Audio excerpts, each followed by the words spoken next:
পেপারকে আড়াআড়ি ভাবে ভাঁজ করলাম, ফের এটাকে পুনরায় খুলে নাও। ফের এটাকে পুনরায় খুলে নিলাম। ফের দুই সাইডকে মিডিলেতে এনে ভাঁজ করো। এখন দুই সাইডকে মিডিল পয়েন্টেতে এনে ভাঁজ করলাম। আর দুটো ডানা তৈরি করার জন্য এটাকে খুলে নাও। ডানা তৈরি করছি, কিন্তু একটু সময় লাগবে। এখন মাথার দিকের দুটো কোণাকে ভিতরে মোড়ো। কোণাগুলোকে ভিতরের দিকে মুড়ছি।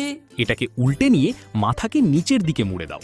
প্লেনকে উল্টে দিয়ে মাথাকে নিচের দিকে মুড়ে দিলাম। বাইরের কোণাকে নিচের দিকে ভাঁজ করো, ফের মেন কোণাকে উল্টে ভাঁজ করে দাও। বাইরের কোণাগুলোকে ভাঁজ করলাম, মেন কোণাকে উল্টে দিলাম।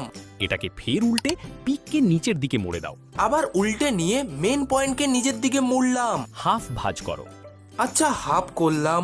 ফের ডানাকে নিচের দিকে ফোল্ড করো। ডানাগুলোকে নিচের দিকে ভাঁজ দিলাম। এবারে পাখনার পিছনের অংশটি বাঁকিয়ে দাও। একদম এরকম। চলো এটাকে টেস্ট করি।